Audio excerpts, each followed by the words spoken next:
Good day and welcome back to another DBZ Dokkan video. In this video we are going to be taking a look at the Future Saga Challenge for the legendary Goku event, or otherwise the correct name is the Fighting Legend Goku event. And yeah, basically we're going to take a look at just how difficult this event is, and we're going to see if we can complete it with only using a free-to-play team. Now, the Future Saga mission essentially is obviously one of the category missions for the Legend or Fighting Legend Goku event, and it's a pretty straightforward one.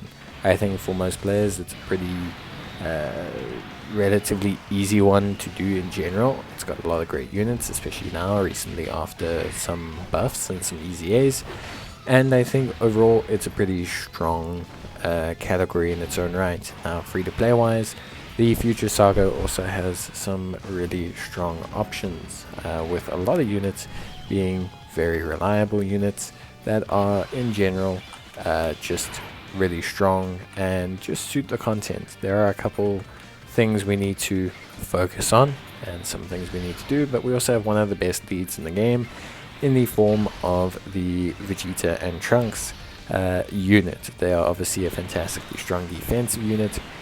They also stack attack and defense, and they just get stronger as time goes on. So that's going to be the friend lead. Obviously the Int Vegeta and Trunks is a very strong unit on the parent and child or Future Saga lead, with an additional 30% for those characters that belong in the Battle of Fate category. Although this isn't the most common synergy, in general they're just very good. They gain attack, defense and critical hit chance when they receive attacks up to 35% each, and they also gain additional defense, and they guard all attacks as the first slot unit. So in general they're just very strong basically. So for me, super duper strong units overall, very happy with their performance. And yeah, in general they're just kind of like a very solid rock steady unit to utilize throughout the entire event. Alongside them, we are going to be using the androids. So we're going to be using the free-to-play Future androids. That is the Future 17 and the Future Android 18. Both of these units are free-to-play, of course, as the free-to-play run suggests. And both of them are pretty good. You do want to have them in the same rotation together. Android 17 has attack and defense of 100%, while also gaining an additional attack and defense of 70%, and a medium chance of crit when facing a Android, or when with an Android 18 Future category unit. So you do want to have him present with Android 18 and Android 18 with him. Android 18 has attack and defense of 100%, and plus an additional attack and defense of 18% per rainbow key sphere obtained. There's also an additional attack and defense of 70% and medium chance of evading the enemy's attack when in the same turn as Android 17 Future. So overall you want to kind of run the two of them as a pairing. Obviously very strong when you do, and I think overall a very reliable kind of duo to run together. Then we have as our main lead, we have the AGL Super Saiyan Trunks Future. Obviously his EZA did make him better, but one thing you do need to remember is that he is going to gain Ki +3 and attack and defense of 40% when he delivers the final blow. So it's important to try and get him the final blow early on. That additional attack and defense does help him out quite a bit, especially since you can't get the full package and you're on reduced stats. So having him get this like killing blow to get this additional 40% attack and defense is pretty helpful and is pretty good in general. I would highly suggest that if you can prioritize it, I would prioritize it. It is genuinely something that's pretty good and something that does help you out. And on the same token, Zamasu, or Dawn of Justice Zamasu, who we're also using, is also a unit that I think you need to consider getting the final blow with. He can gain an additional attack and defense of 20% with each final blow delivered.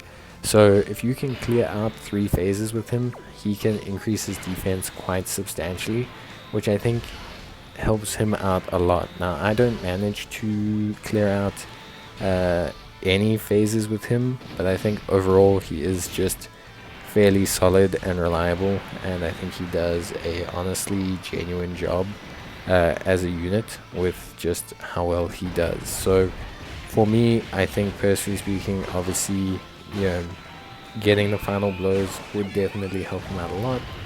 But it's not mandatory. You don't need to get those final blows to make him usable in the content, but I would say that you should consider getting them with him if possible. They will definitely help him out a lot. It is difficult to get final blows with both him and Trunks fairly consistently, but if you can get, I would say, one with him and one with Trunks, it does just make the end curve of the Goku event a lot easier to handle. And then obviously I think the final unit that we have from the Future Saga team is the Strength Trunks. So that's the Super Strike Trunks, and Super Strike Trunks is pretty solid. His Extremes Awaken made him really decent. He has attack and defense of 150%. He also has an additional attack and defense of 40%, and all allies key +1 per Savior's category ally attacking in the same turn. He also has a high chance of foreseeing enemy super attacks when there is an extreme class enemy, and all allies get attack and defense of 10% if all allies attacking in the same turn are Saviors.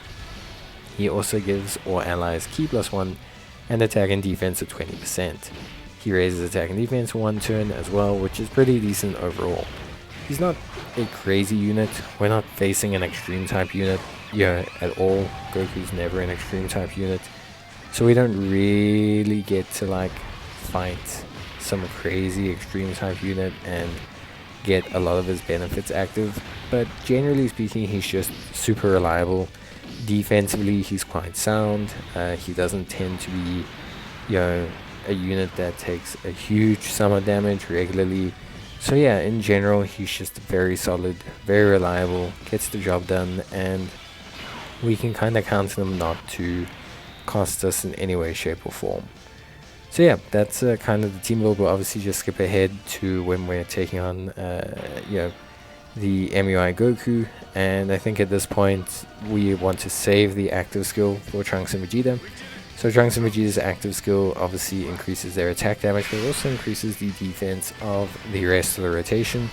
So it gives an additional 20% defense to the rest of the rotation, which is something that's super helpful, and I think most people will find to be relatively good for the team. So in general, I want to say that the team does very well. Obviously the Vegeta and Trunks are very much the backbone of the team. They do a lot of damage, their active skill is pretty big, they defensively are incredibly sound, but overall the team itself does pretty well, I would say. Trunks does a pretty decent job of holding up, especially after I got his final blow. He did more than fine. And then of course we also, like I said before, did manage to get a final blow with the Zamasu. Although I did use an item when he was on rotation, I think it was best to just play it safe. And yes, of course, just to finally mention, we do have the Strength Super Saiyan God, Super Saiyan Vegeta, or Vegito I should say, the SSGSS Vegito, the LR1 that recently got his EZA. Just an incredibly reliable unit that stacks the whole way through and can do some pretty mean damage once he gets his 18 key. So yeah, overall just honestly a very good run. Just a very good, very reliable, very strong performance from the whole team. And yeah, I think in general was a fairly consistent run to do. I think there was obviously, as you can see, some pretty big damage that did occur at times. You do have to be aware of the tech type units, especially in this final phase. They can still take a fair chunk of damage, but yeah, in general we didn't have too many problems. I think overall we were ideally more than fine the whole way through. Yes, there were stages where we could be concerned. Even now in this last turn, it's obviously a bit risky not to use an item, but yeah, the general consensus is that we were in control the whole time. I think the team itself is fairly reliable. It's obviously kind of a combination of the Androids team and the Android Cell Saga team, with a little bit of Future sprinkled throughout, and it generally just does a very good job. So for me, overall, team was pretty much a solid 8 out of 10 for this event the whole way through. Free play run is fairly easy to secure nowadays with all these solid options. The main one you're going to want to focus on is the Prime Battle Trunks, just due to the increased leader skill. But that's going to be it for me. I hope you guys enjoyed the video. If you did, leave a like, and I'll see you in the next one. Bye.